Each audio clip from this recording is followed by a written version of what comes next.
Hello everyone, good day, and thank you for dropping by and watching my video. So what you're seeing on my screen right now is the current issue that I think it's affecting specifically Southeast Asia. So I asked around in Discord, and apparently there is actually a solution on how to get this problem solved. For my case, I tried every single browser. I've done Brave, I've done Firefox, I've done Chrome, I've done Edge. So none of them are working. They keep looking like this, and I can't view any cards, and there's not much I can do.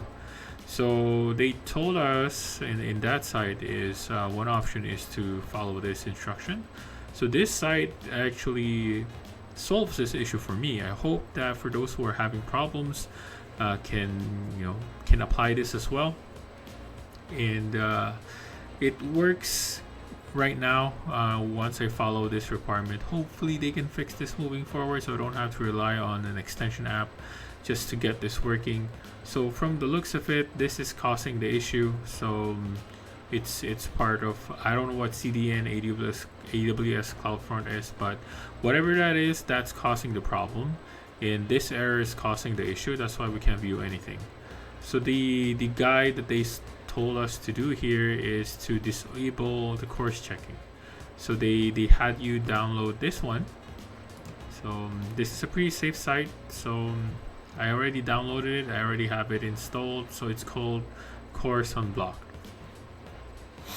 Then once you have it in here, so you can close this, then just make sure you turn it on. So you see that color, it's a little bit there. It's a little small. I'm not exactly sure how to make it big, but yeah. So once you have that color there, then you can try and refresh your Splinterlands game, and you're good to go. So you'll see all your cards again. You can play here again. So I've been playing in mobile for the past 2 days. It's pretty inconvenient, but now I can play again in my desktop, which is great. So right now, the main topic that I want to talk about is the common question, how do I get out of bronze? Although I did discuss this a bit in my previous video, but maybe I can go a bit in depth. But it's not going to be a very long video. But I'm going to try to focus more on specific splinters at the moment. What do you need to do to get through bronze at most, and without renting too much, because when you're a starter, especially if you're a newbie in the game, you really can't afford much, let alone renting DEC. For me, I just got lucky. Most of the time, I only get these much DECs coming from loot chest. Okay, so I got lucky twice already. I managed to get one loot chest with 2,000 DEC, but that's in an over that's over a month. Okay, so that's a pretty long time to get 2,000 DEC. So sometimes we do get lucky, which is great, but in most cases you'll just have to grind through and get those DECs and start renting some cheap cards. So right now I'm not going to talk about cheap cards. I'm going to talk about the base cards that would actually help you win games. It's not always 100%. Again, at the end of the day, it's always going to be situational. All right, so first off, I'm going to talk about fire and death. So I made a quick slide here to talk about fire first, and I wanted it to be as simple as possible, and so this is what I thought about.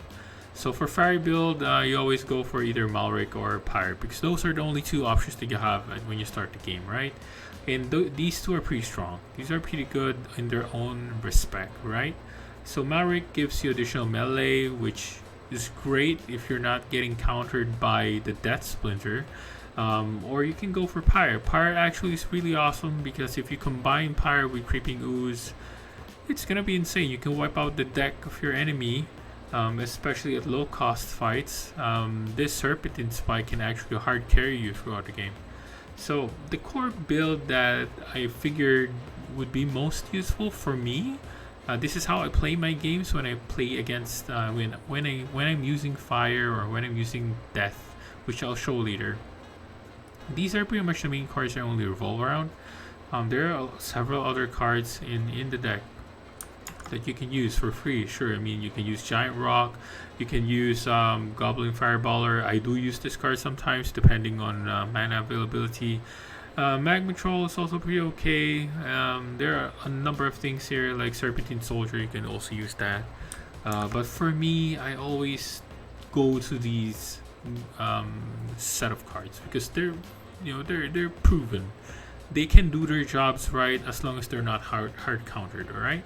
So for me, the main number one, the MVP of this game are these two guys. It's Cerberus and Serpentine Spy. These two cards are very valuable in the game.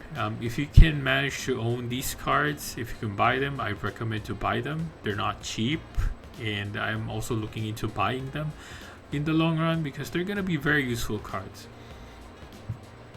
So the main cards are these. Cobble Miner, of course, because of stealth, it's really useful to snipe the back end of the enemy.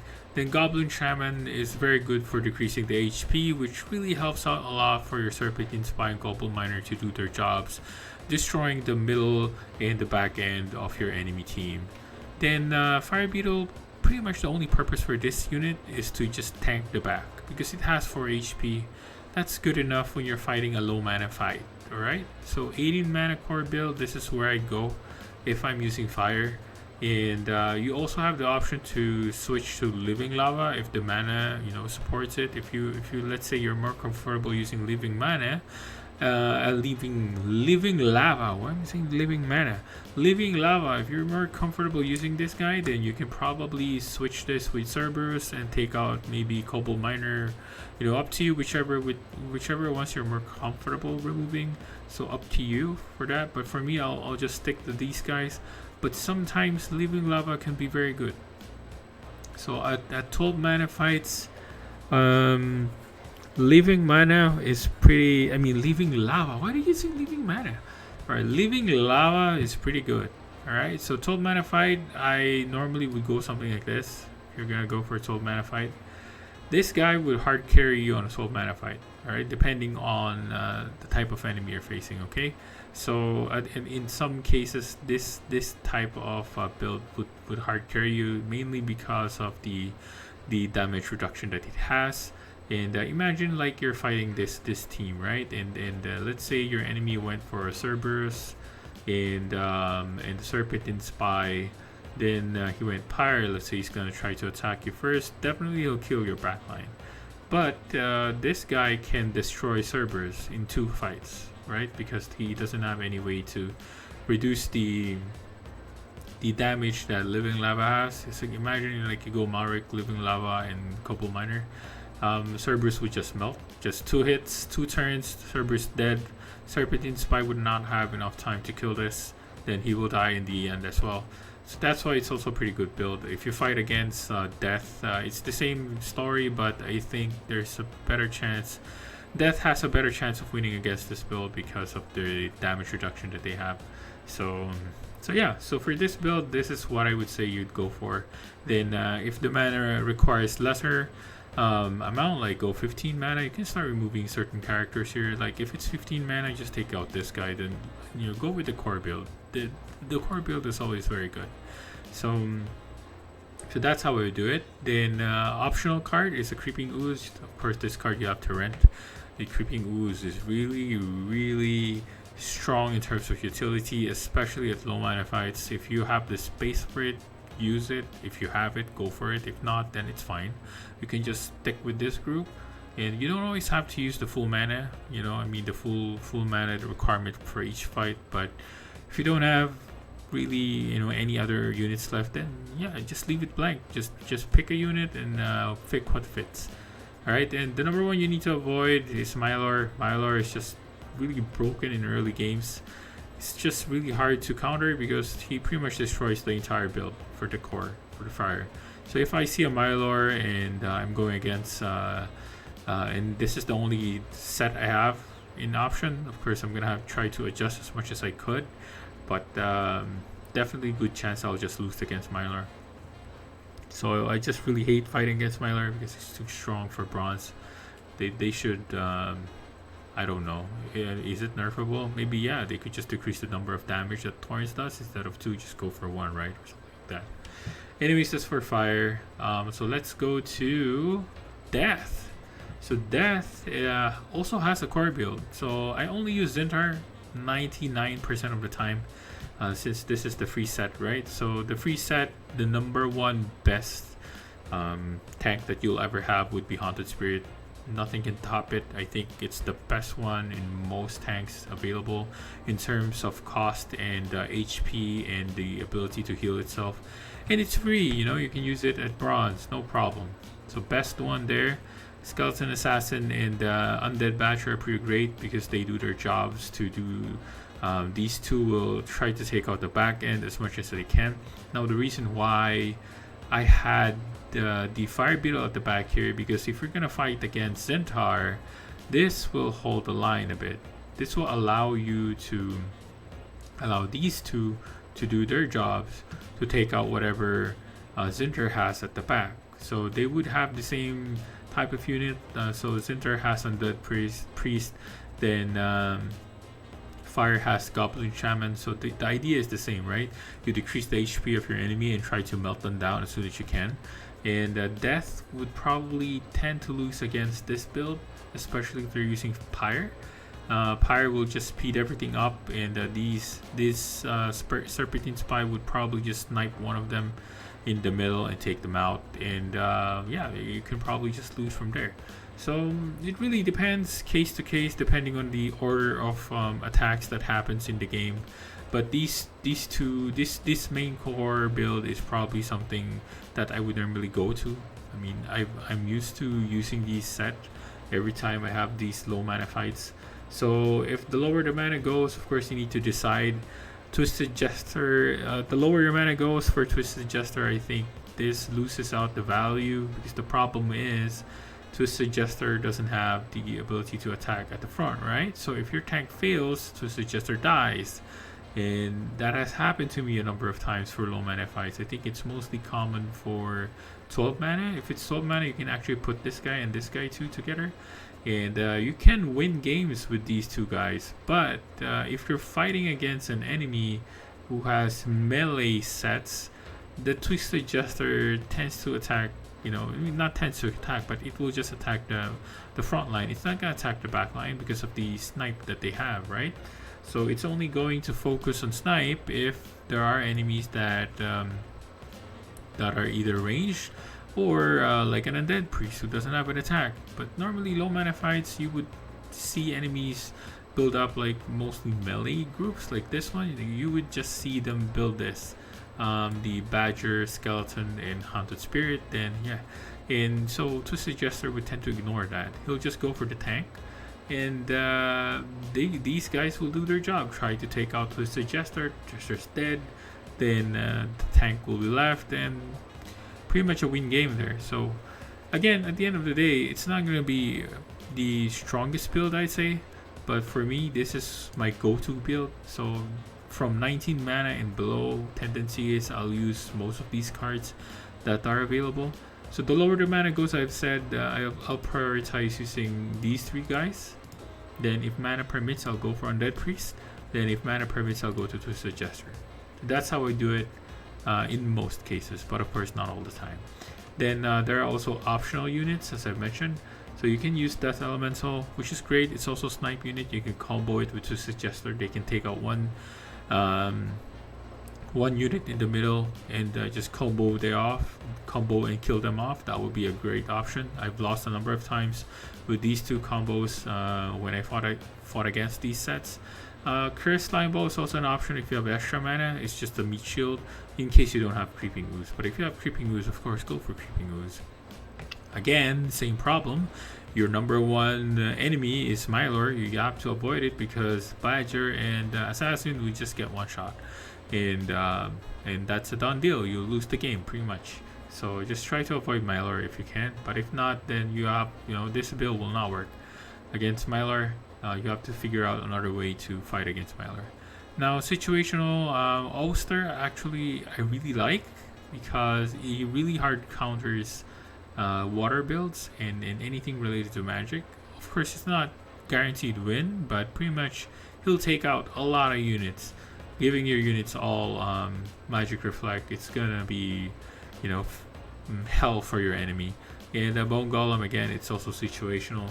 If mana permits, maybe you can use it, but in most cases, I don't think I will, unless I know my enemy tends to have, a favoritism in terms of magic build. So if that's the case, then definitely I'll have to rent out Alistar to hard counter that enemy. Having these two guys to hard counter a mage is pretty great. So yeah, that's pretty much it. That's the basic way for you to work with your build. And this is just for 2 splinters, and these 2 splinters are pretty easy to use. You just need to make sure you position them correctly.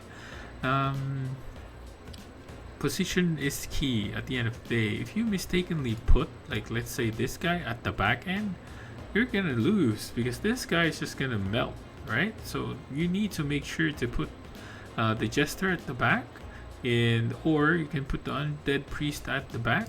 You can use that. You can do that as an option. Anything that has HP in it, move them to the back, and anything that do not have any HP in it, move them at the middle or something like that. So you have to take note on your positioning when you're playing the game, not just okay, I built the build, that's it.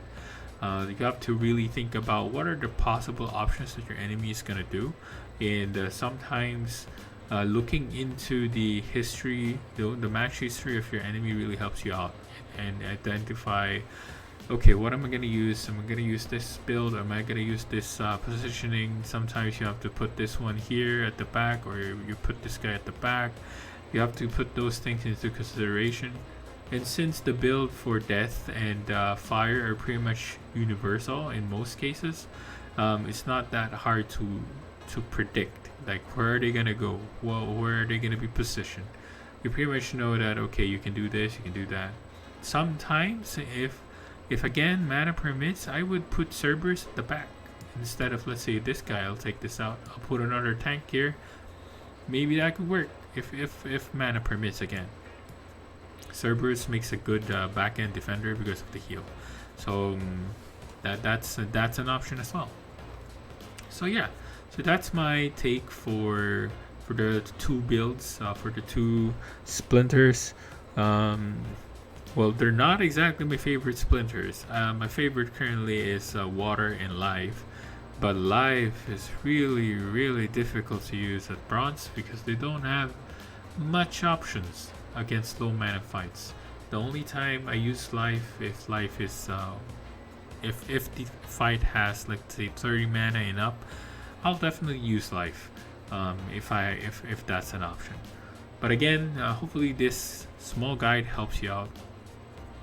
It's just a basic requirement because this is we're only talking about bronze, right? So this is bronze. For silver, it's gonna be a different story. You need to start upgrading certain cards, so that's why you need to start renting cards, or if you can afford it, buy some cards that you can invest on.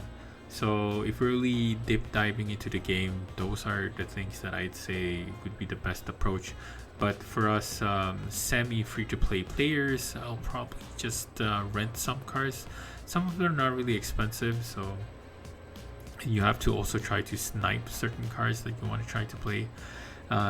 You want to play in the game, so that's another story. But for now, hopefully this guide helps you out. It's not as in depth as you may have wanted it to be, but this is as easy as I can think of. And yeah, so look forward for another video. I'm going to talk about the other different card sets or different splinters. Then hopefully we go from there. If you have anything that you want me to talk about or look into, sure, let me know. I'm looking into some other play touring games that are also available in the market that are a bit safe.